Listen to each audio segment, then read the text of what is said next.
everyone. So in the last video, we already covered on the rate of return and how we can use it to evaluate alternatives.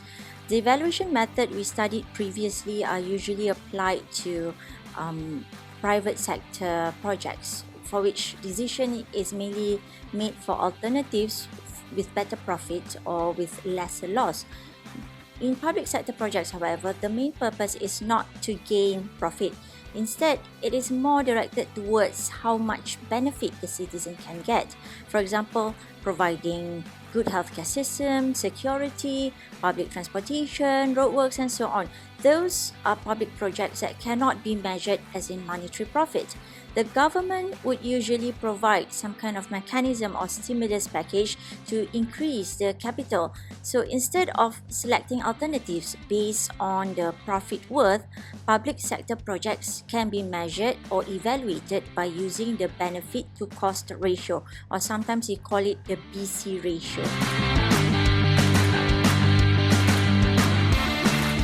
If we want to calculate the benefit to cost analysis, we need to convert all the measure of benefit and the cost into a common equivalent monetary unit. We can use present worth or annual worth or future worth in the calculation. The ratio is calculated by dividing the monetary unit of the benefit with the monetary unit of the cost. While costs are much easier to be understood, usually it's measured as in how much money is being spent to execute a project. But how do you measure benefit? For example, if that project requires you to upgrade the roadworks, maybe the benefit comes in the value of toll fee reduction because less maintenance are needed. So that few $1 million reduction from the toll fee are the benefit measured in monetary unit. So if costs is higher than the benefit, then the BC ratio would be less than 1. So we can say that the project is not economically acceptable because the benefit is less than the cost. However, if the ratio of BC ratio is 1 or above, it means that the benefit may have equal or exceed the value of the cost. So we can say that that project is economically okay and can be accepted.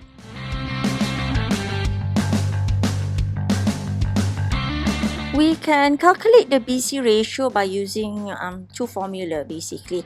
The conventional BC formula or the modified BC ratio formula. So conventionally, the BC ratio can be calculated by getting the net benefit as in benefit minus the disbenefit, and then you divide it with the overall cost.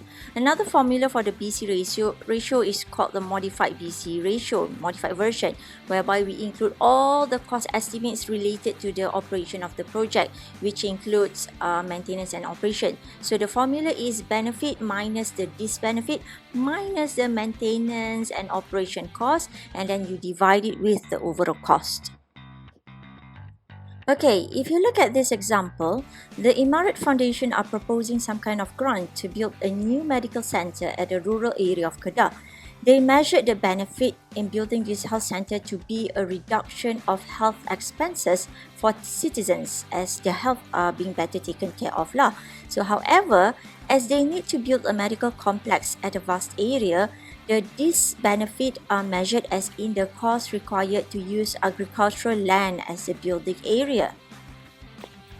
So let's rewrite all the necessary information. Stated here that during the first year, the award is $20 million, but it decreases $5 million for the next 3 years. So you can imagine there are some kind of arithmetic gradient in the cash flow. Let's convert all that award value into equivalent annual worth. Now all of our parameter is in annual worth value. So we are going to calculate the benefit to cost ratio using conventional and modified formula. In conventional method, the benefit is $8 million. I'm just gonna put 8 in our formula. Deduct with its disbenefit as it is within 0.1 to 0.6 million.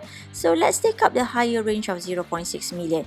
Divided with its building cost of 12.864 million. We get the BC ratio of 0.57, which is less than 1.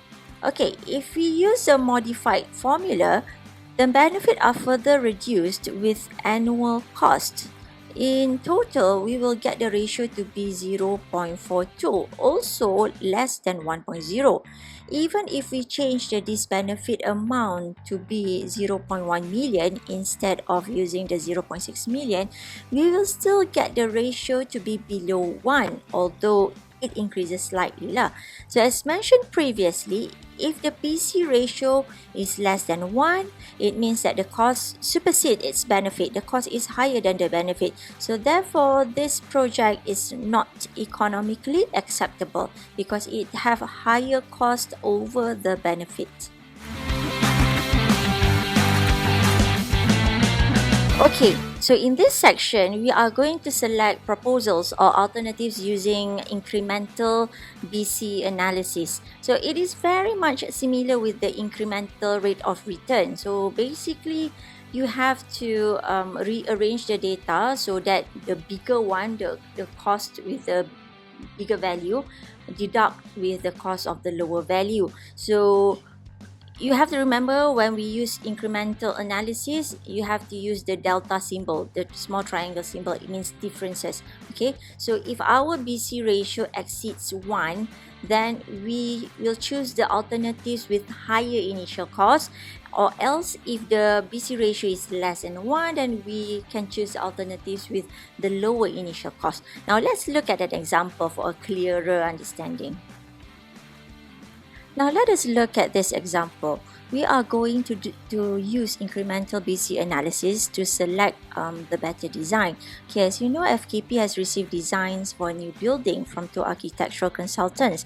So design A and design B are presented in the table. So the benefit that the FKP would gain is in terms of the rental charges when the building are completed. So one of the 2 design must be accepted in order for the university to open it for construction bids. So the discount rate given is 5% and the life is estimated to be at 30 years. Now let us first calculate what are the costs incurred for both design. So as you can see, there are 2 costs over here. Number 1 is the construction cost, which is a one-time payment, and then there's a building maintenance cost, that is an annual payment. As you can see, it is per year, so it is an annual payment. Now let's convert both of these costs into equivalent annual series. So for design A, construction cost is $10 million, and then this is usually paid in the early part of our timeline, the early cash flow of our timeline. So we convert it using the AP factor. So our interest rate is 5% and the timeline is for 30 years. So and then we plus with the building maintenance cost, $35,000. We don't have to convert this into annual series because it is already in annual series. So it remains as it is. And then we will get the cost of design A to be $685,500. Okay, we do the same calculation for design B and we'll get a higher amount, which is $1,030,000. So if you compare between these 2 values, which one is higher, or which one is higher? So alternative B is design B is the one with the higher cost. So we have to calculate the incremental cost. So notice the symbol delta C. Incremental cost is equivalent to annual worth of the higher alternative minus the annual worth of the lower alternative. In this case, the higher alternative is alternative B. So annual worth of design B minus with annual worth of design A. So we will get the incremental cost of $345,250. Okay, now we repeat the same for the benefit. So as you can see in the table, there is only one benefit, so we don't have to total up anything. The benefit is in terms of the rental charges. So immediately you can calculate the incremental benefit. Again, the same principle applies. The bigger value deduct with the lower value. So if you compare between design A and design B, which have the higher benefit? It is design A because 450,000 is higher than 200,000. So the incremental benefit is 450,000 minus with the lower value, which is 200,000, we will get the incremental benefit to be 250,000. So again, we use the benefit to cost ratio, whereby the value of the monetary value of benefit divided with the monetary value of cost. So in this case, incremental benefit divided with incremental cost, 250,000 divided with $345,250, and we will get a ratio of 0.72. Again, it is less than 1. So if the BC ratio of incremental analysis is less than 1, then we choose the alternative with the lower cost. So if you compare which is the lower cost, 685,000 or 1 million, it's 685,000, which belongs to design A. So in this case, based on this incremental analysis, we will choose alternative A.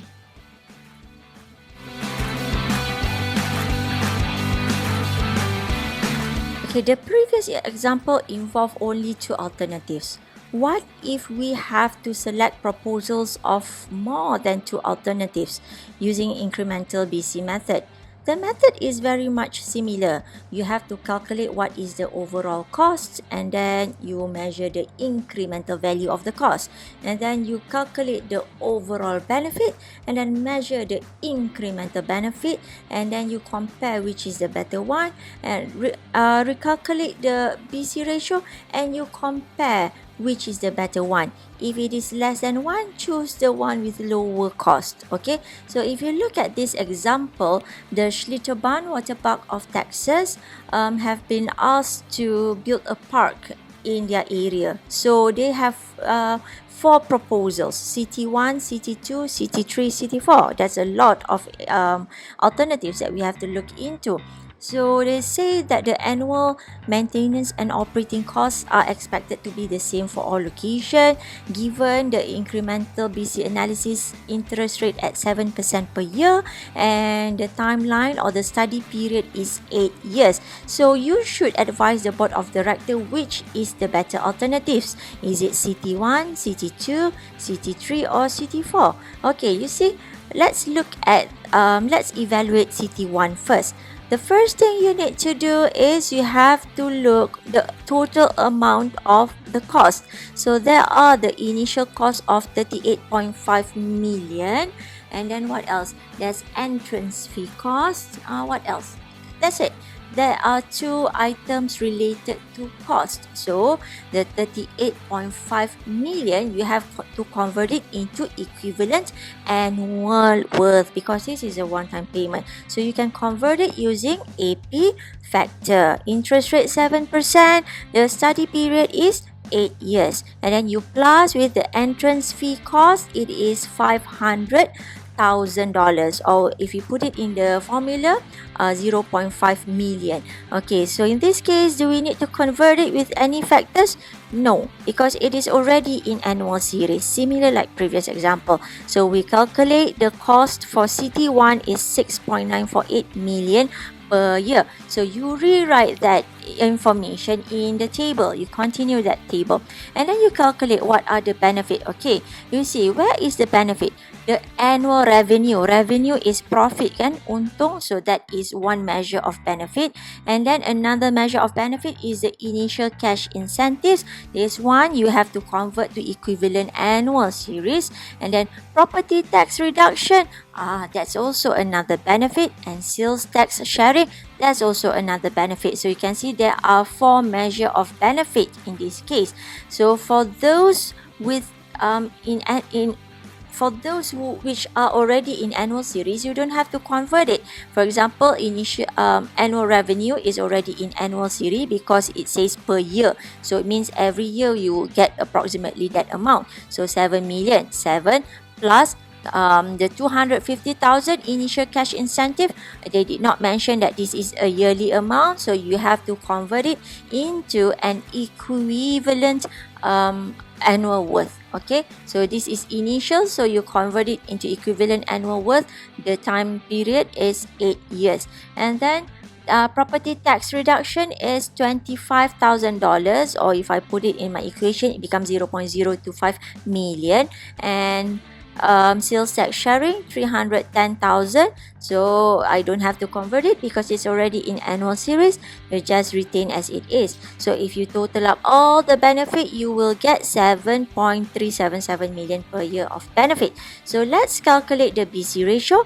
Benefit divided with ratio, you got a value of 1.02. So if the BC ratio is more than 1, then we can say, okay, this project is economically okay, acceptable. So we can accept alternative 1. So you repeat that for CT2, CT3 and CT4 as well. So if you calculate, you will notice that all CT can be accepted because the BC ratio is more than 1, except for CT2. CT2, it have a BC ratio of less than 1, which is 0.92. So we don't want to accept that because it's not economically viable. Okay, now the next step is to perform the incremental analysis. So how do you measure the incremental cost? Okay, first you have to arrange the data or arrange the alternatives in sequence.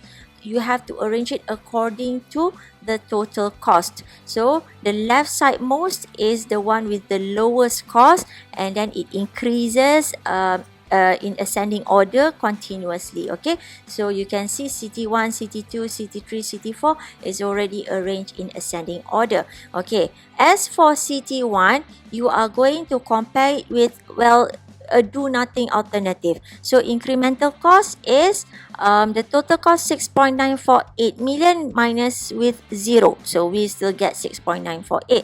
Incremental benefit, just carry it as it is. Benefit 7.377 minus 0, do nothing. So you still get 7.377. So what is the BC ratio? It remains. So increment justified, yes. CT selected, CT1. Okay, CT2, we already eliminate this option because the BC ratio is less than 1.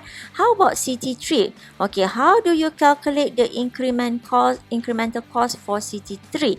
Okay, for CT3, you compare it with the value of CT1, whereby the cost of CT3 8.112 minus the cost of CT1 6.948. So you will get the incremental cost of 1.164. The same goes for the benefit. Benefit from CT3 10.454, deduct with benefit from CT1 7.377, you will get a value of 3.077. So you have to divide the incremental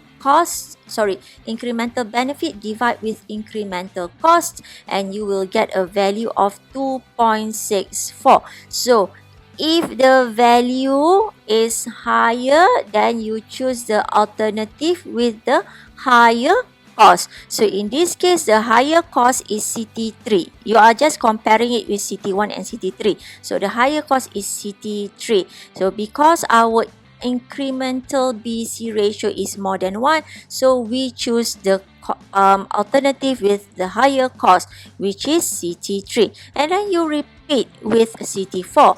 In CT4, when you want to calculate the incremental analysis, you compare it with CT3, the neighboring column. That's it.